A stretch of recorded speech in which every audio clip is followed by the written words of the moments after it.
오늘 읽으실 말씀은 요한복음 10장 11절에서 21절까지 말씀입니다. 제가 읽고 마지막 절 다 같이 합독하도록 하겠습니다. 나는 선한 목자라. 선한 목자는 양들을 위하여 목숨을 버리거니와 삭구는 목자가 아니요 양도 제 양이 아니라 이리가 오는 것을 보면 양을 버리고 달아나나니 이리가 양을 물어가고 또 해치느니라.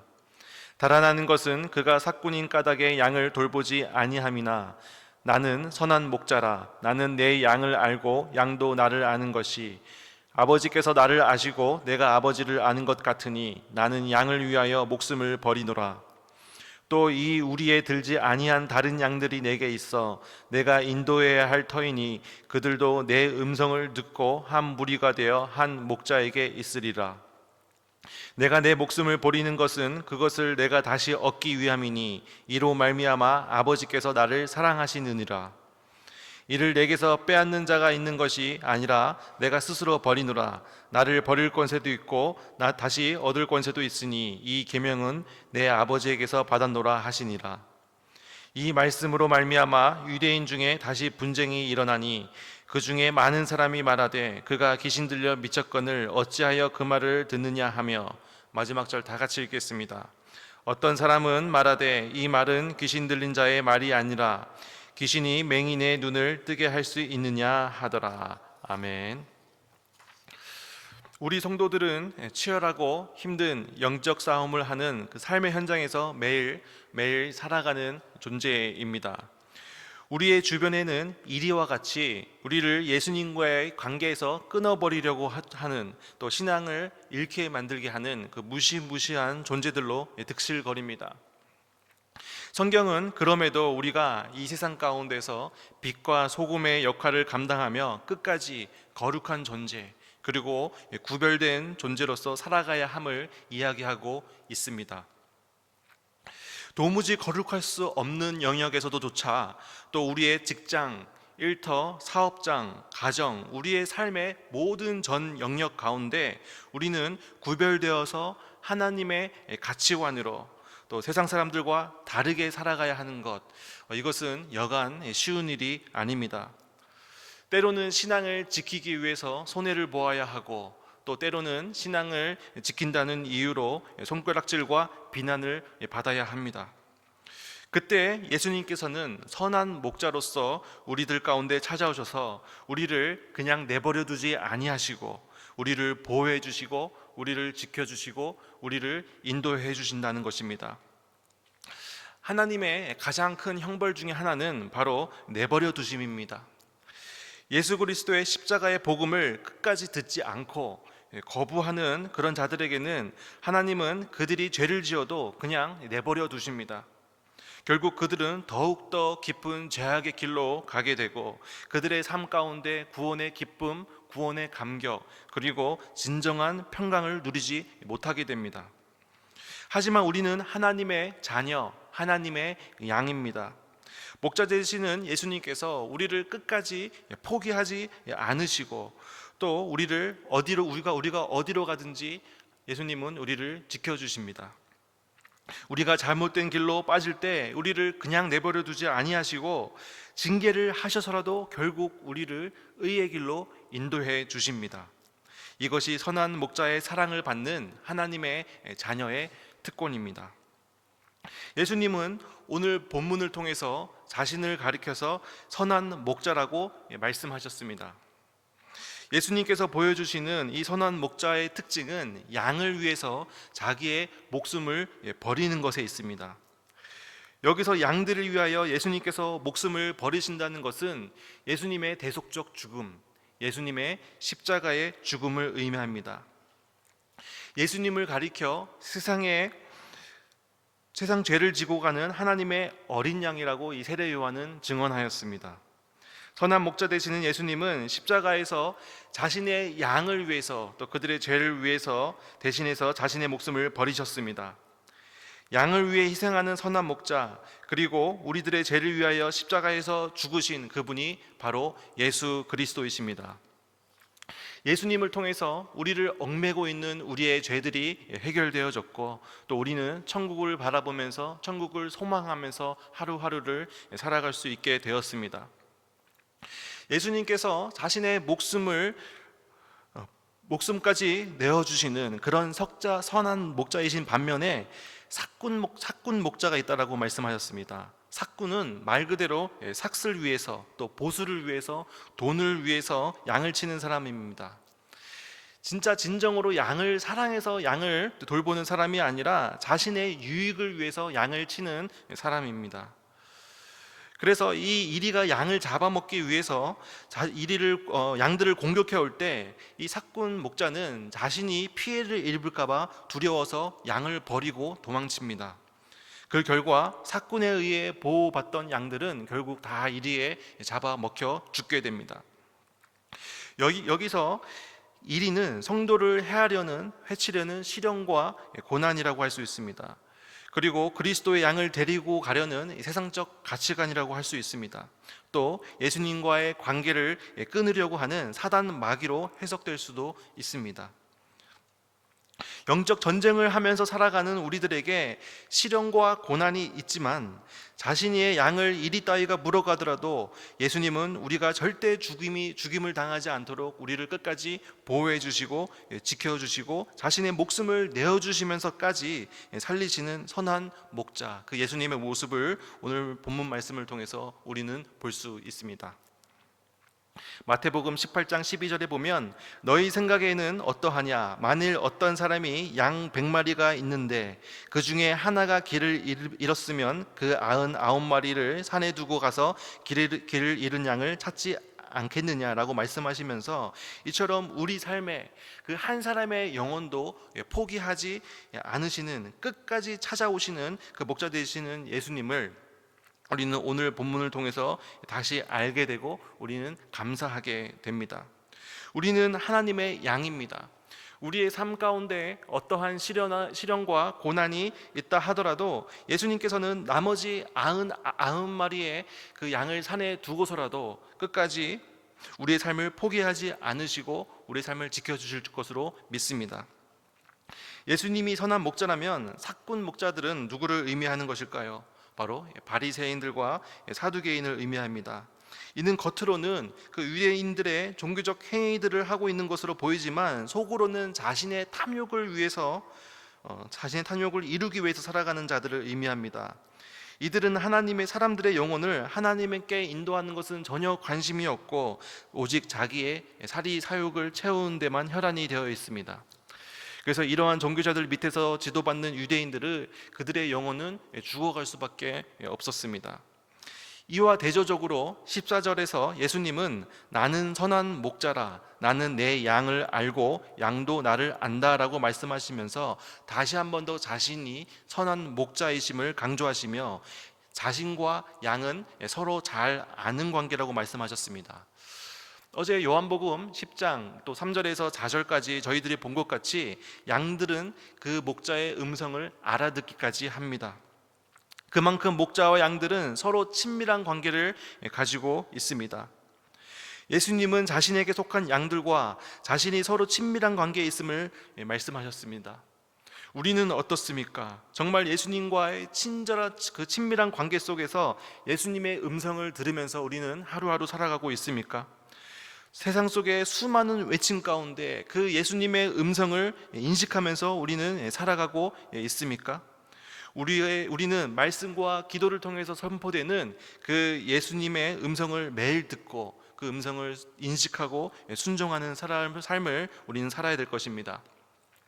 계속해서 15절의 말씀은 이렇게 기록되어져 있습니다. 아버지께서 나를 아시고 내가 아버지를 아는 것 같으니 나는 양을 위하여 목숨을 버리노라.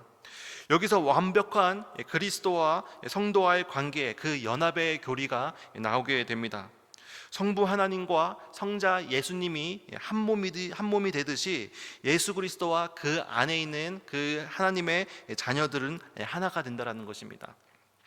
예수님은 여기서 양과 자신의 관계가 마치 하나님께서 자신을 알고 자신이 아버지를 아는 것 같다라고 말씀하셨습니다. 즉 하나님과 예수 그리스도가 서로 사랑하는 관계이듯이, 또 하나님과 예수님과 그 서로 상호 내주하듯이 예수 그리스도에게 속한 영혼들은 예수님과 서로 사랑하는 관계에 되고, 또 우리는 예수님과 상호 내주하는 그런 관계가 됩니다. 우리가 예수 그리스도의 안에 있고 또 예수 그리스도가 우리 안에 있게 되는 것입니다. 이러한 깊은 친밀함이 바로 예수님의 양들에게 주어집니다. 예수님은 바로 이러한 양들을 위해서 자신의 목숨을 버린다고 말씀하셨습니다. 다시 한 번 더 예수님께서 십자가에 죽으신 그 십자가의 대속적 사역이 바로 우리들을 사랑하기 때문이라고 예수님께서는 말씀해 주십니다. 진실로 우리 예수님은 양들을 위해서 또 우리를 위해서 목숨을 내어주신 진정한 메시아이십니다. 16절은 이렇게 기록되어져 있습니다. 또 이 우리에 들지 아니한 다른 양들이 내게 있어 내가 인도해야 할 터이니 그들도 내 음성을 듣고 한 무리가 되어 한 목자에게 있으리라. 예수님은 또 다른 양들이 있음을 말씀하셨습니다. 이 양들은 우리 안에 들지 않은 양입니다.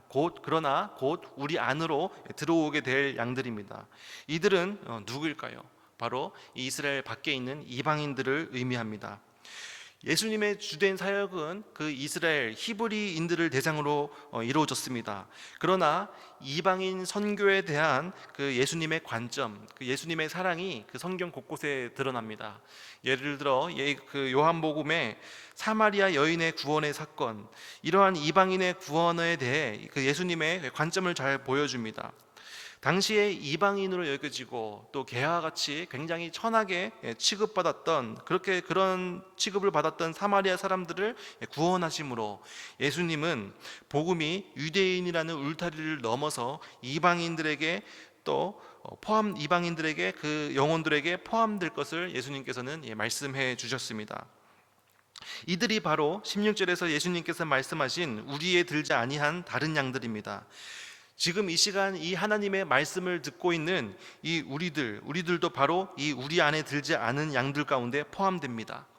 우리가 혈통적으로는 유대인이 아니지만 우리들도 예수님의 음성을 듣고 예수님께서 돌보시는 그 양의 무리에 들어오게 됨으로써 예수님께서 우리의 목자가 되어 주셨습니다. 17절에 예수님은 내가 목숨을 버리는 것은 그것을 내가 다시 얻기 위함이니 이로 말미암아 아버지께서 나를 사랑하시느니라 라고 말씀하시면서 예수 그리스도의 그 십자가의 희생, 그 희생이 자발적인 자발적인 헌신임을 말씀하셨습니다. 유대인들이 예수님을 잡아감으로써 예수님께서 죽으신 것이 아니고, 예수님은 본디오 빌라도에게 죽음을 당한 것이 아니고, 이 모든 것이 하나님의 뜻 안에서 자발적인 희생이요 헌신이었습니다. 18절에 예수님은 자신의 목숨을 빼앗는 자가 있는 것이 아니라 내가 스스로 버리노라 라고 말씀하셨습니다. 이것은 전적으로 하나님 아버지의 뜻에 순종하는 그 예수님의 그 스스로의 자발적인 헌신임을 보여주고 있습니다. 자신의 죽음이 이 세상에 생명을 주는 유일한 길임을 아셨기 때문에 그 예수님께서는 그 자신의 양들을 사랑하사 친히 자신의 목숨을 십자가에 자발적으로 내어두신 것입니다. 따라서 예수님의 죽음은 실로 아름다운 죽음, 영광스러운 죽음이었습니다. 예수님은 이 일을 통해서 하나님 아버지를 기쁘게 하셨습니다. 예수님은 자신의 목숨을 십자가에 내려놓은 것이 곧 생명을 되찾는 길임을 예수님은 알고 계셨습니다. 그래서 예수님의 십자가의 죽음은 그 죽음 자체로 끝나는 것이 아니라 영광스러운 부활로 이어지게 됩니다. 또한 이 예수님의 부활은 이제 그의 사랑하는 양들의 부활, 그리고 우리의 부활로 전해지는 위대한 사건이 되었습니다. 실로 우리 선한 목자 되시는 예수 그리스도는 양들을 위해 죽으시고 또 우리의 죄를 위해 죽으시고 그리고 부활하셨습니다. 예수님에게는 목숨을 버릴 권세도 있습니다. 그런데 어떠한 권세까지 있으시냐? 그 목숨을 다시 얻을 권세까지 있으십니다. 정말 엄청난 권세입니다. 요한복음 1장 4절을 보면 그 안에, 그가 바로 예수 그리스도입니다. 예수 그리스도 안에 생명이 있으니 이 생명은 사람들의 빛이라고 말합니다. 예수님 자체가 생명이라는 것을 말해주고 있습니다. 생명을 버릴 권세도, 그리고 그것을 다시 취할 권세도 있다는 것은 생명과 개체가 동떨어져 있다는 것이 아니라 예수님 그 자체가 생명이시기 때문에 가능한 것입니다. 그런데 왜 죽고 다시 사실 계획이 있으시냐? 이 계획은 계명이라고 나오는데 아버지에게서부터 받았노라라고 말씀하시는 것입니다. 이 18절을 이해하기 위해서는 이 17절에 언급되었던 이 사랑을 놓치면 안 됩니다. 예수님은 아버지를 사랑하시고 또 아버지는 또 예수님을 사랑하십니다. 이 사랑의 원리 때문에 하나님의 의지를 그 예수님께서 친히 실현하신 것이고, 이 예수님의 의지가 곧 하나님의 의지가 되는 것입니다. 이것 때문에 이 사랑 때문에 연결되어 있는 이 연합의 교리입니다. 우리에게 이 십자가 사건이 얼마나 큰 감동이고 또 우리에게 얼마나 큰 영광입니까? 죄인들을 위해 자신의 목숨을 자발적으로 주신 예수 그리스도보다 더 아름다운 이름이 이 세상에 아마 없을 것입니다. 그러나 예수님의 이러한 말씀에 대해서 믿지 못하는 사람들에게는 이 예수님의 이름이 걸림돌이 되었습니다. 그들은 예수가 미쳤다고 얘기를 하고 또 그가 귀신 들렸다고 주장을 했습니다. 그 중에 소수의 사람은 이렇게 얘기합니다. 오늘 본문 마지막 절 21절입니다. 어떤 사람은 말하되 이 말은 귀신 들린 자의 말이 아니라 귀신이 맹인의 눈을 뜨게 할 수 있느냐 하더라. 그 바로 예수님의 이적과 예수님의 표적을 보고 예수님을 메시아로 알아본 사람들의 고백입니다. 말로만 하는 사람이 있고 또 행동으로 보여주는 사람이 있습니다. 여러분들은 둘 중에 어떤 사람의 모습을 신뢰합니까? 여러분들은 그 사람의 모습을 말로 판단을 합니까? 아니면 행동으로 판단을 합니까? 당연히 우리는 행동으로 판단해야 합니다. 말로는 사랑한다고 100번이나 얘기하지만 그 사람의 행동 가운데 전혀 사랑의 행동이 담겨져 있지 않는 사람, 반면에 사랑한다라고 말은 하지 않지만 그 사람의 행동 가운데 배려와 또 관심과 존중과 또 보호함과 또 사랑함이 묻어 있다면 정말 우리는 그 사람의 행동을 통해서 이 사람이 정말 나를 사랑하는구나 우리는 알게 됩니다. 사람을 판단하는 기준은 그 사람의 말만 보면 안 되고 그 사람의 삶의 열매와 행동을 통해서 그 사람의 말이 검증되어야 됩니다. 예수님은 우리에게 자신의 십자가 죽음으로 하나님 사랑이 있다는 것을 말씀으로 전해주신 것뿐만 아니라 직접 행동으로 보여주셨습니다. 우리가 이리에게서 끌려가서 죽임을 당할 위기에 처해 있었지만 참 목자이신 예수님께서는 자신의 목숨을 버리고 저희들을 다시 데리고 오셨다는 것, 우리 다시 한 번 더 깨닫게 되고 기억하게 됩니다. 우리가 믿고 섬기는 예수님은 우리의 목자 되시고 우리를 사랑해 주시는 분이십니다. 그는 우리를 사랑하시사 자신의 목숨까지도 아낌없이 십자가 위에 내려놓으셨습니다. 우리를 위해 모진 고통과 고난을 다 겪으셨고 또 살도 찢기시고 피를 흘리시면서 죽으셨습니다. 이 놀라운 사랑을 우리에게 베풀어 주신 예수님, 실로 그는 선한 목자로서 우리를 위해서 자신의 목숨을 버리신 분이십니다. 이처럼 우리를 위해서 자신의 전부를 내어주신 구원자이신 예수 그리스도를 우리가 오늘 또 꼭 한번 기억해야 될 것입니다. 날마다 우리 선한 목자 되시는 예수 그리스도를 묵상하면서 또 그분을 섬기면서 예배하면서 살아가는 저와 여러분들 되었으면 좋겠습니다. 기도하겠습니다. 사랑과 은혜가 많으신 하나님 아버지, 양을 도둑질하고 죽이려는 이리가 있는 시대, 이리로부터 공격을 받을 때 양을 버리고 도망가는 삭군이 있는 시대에 예수님께서 선한 목자 되어주셔서 감사드립니다. 어떤 고난 속에서도 예수님께서 선한 목자라는 말씀을 기억함으로 위로를 받게 하여 주시옵소서. 선한 목자의 음성을 듣고 인도함을 받아 꼴을 먹으며 보호와 풍족함을 누리는 양처럼 저희 역시 예수님의 말씀을 듣고 인도함을 받아 말씀의 꼴을 먹으며 예수님의 보호와 풍족함을 누리는 오늘 하루가 되게 하여 주시옵소서. 이 모든 말씀 예수님의 이름으로 기도드립니다. 아멘.